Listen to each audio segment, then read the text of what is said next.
In the previous lesson, we used some of the arrays to repeat some elements, and we created also a building and a repetition of objects, like for example the table here in the dining area. Okay, if it's difficult to reach something because inside, you can always select it. And also I grouped everything and then zoom here the selection. Okay, so we can see the repetition of objects, and also I've used that to create this separation in the interiors. And what you see here are some materials and some objects like proxies that are from Escape. And I'm currently producing also video course in Escape because I think it's a good option when you want to do exteriors, but not only exteriors, also like interiors and product visualization. And this is one of the add-on that you can use in RHINO to help you in architecture visualization, interiors, and also like product design. You can see here that I'm just moving around. And again, if you're interested, you find the Enscape for RHINO video course. Okay, I'm gonna go outside so you can see that all these, and actually I'm gonna synchronize the two cameras so you can see that I placed here some trees and some landscaping using Enscape, and they look as blocks, as really simple.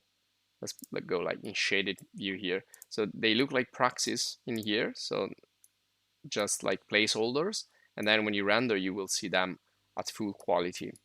And so this is the bench that we're gonna recreate. This is the parametric one, and also I place some of the models that we created before into the scene. So I'm kind of building up the scene here little by little. And so the other tool, it's right here, and it's called land design, and it has a lot of commands that will be added to your RHINO. So Enscape, you can directly find it in the Chaos Group website. So you get into Chaos, and from there you can download a trial, or you can buy it. This is not like free.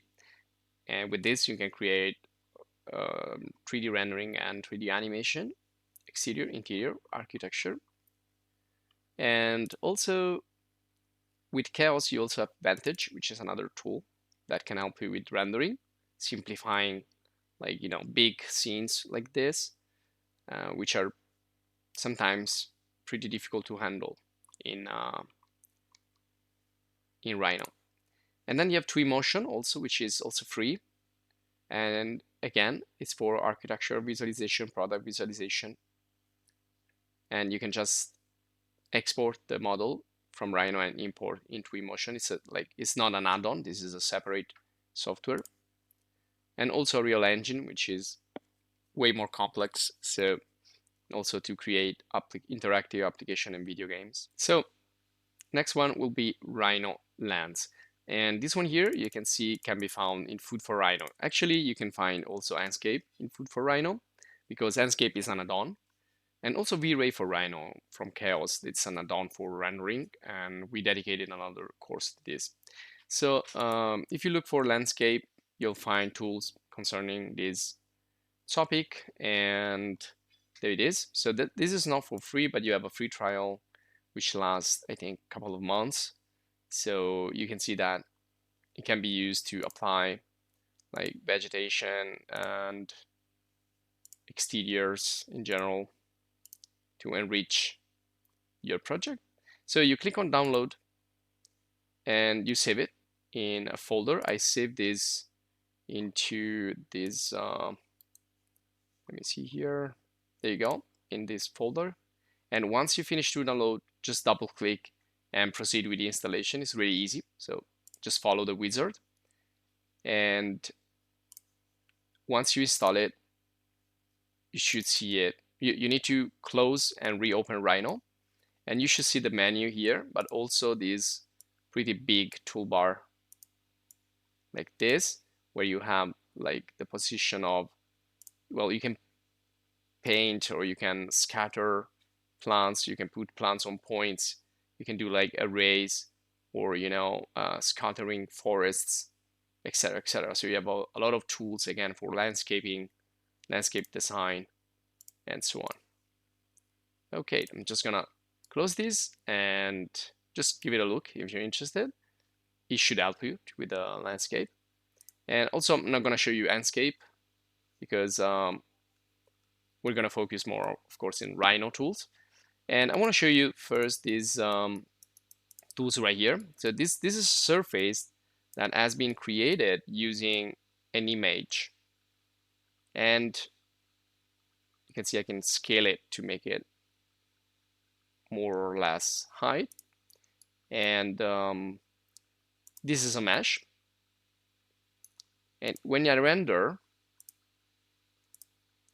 you can see here the Heightmap. This is how it's called, which is a black, white, and like shades of gray map that help you to generate height using NURBS or using meshes in RHINO. Now I'm going to delete this so we can do it again in just a minute. And also another option is to use level curves imported from another software or created directly here in RHINO and using surface creation. And also you can use points. So you have a lot of different possibilities. So we're going to discover those. Or you can import. You can import from other software that create terrains and things like that. Now from the previous video, I imported here the chair as a group and also the table and all these brisole or like sunshade elements that we created in the previous video by using the arrays. And just to give you a couple of extra tips about importing, exporting. So when you want something in your scene to bring into another scene, you can go to File, and instead of exporting everything, you can go to Export Selected. When you export selected, you can choose a folder. Here you can see I've saved like files from the previous lesson, and then I imported into this new lesson. So I exported separately the sunshades, and then the long chair, and then the tables with the chairs, the rounded table, and the rectangle table. So I saved them separately. And you can do this again just by selecting, go to File, Export, just selected.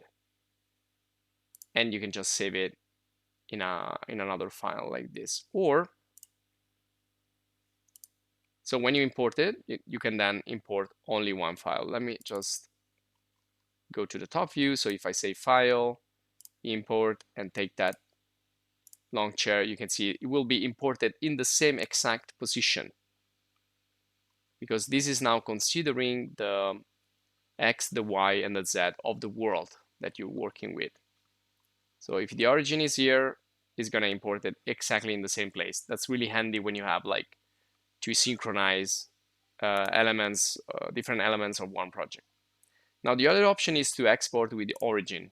So in this case, so you can see we select the object to export. Let's say we want to export this group, and then press enter when done. Okay, and then we can define an insertion base point, or enter if you want to use again the world origin. Well, in this case we want to define our own insertion point, which will be this in the middle. And then I'm going to save it again here to a file, separate file.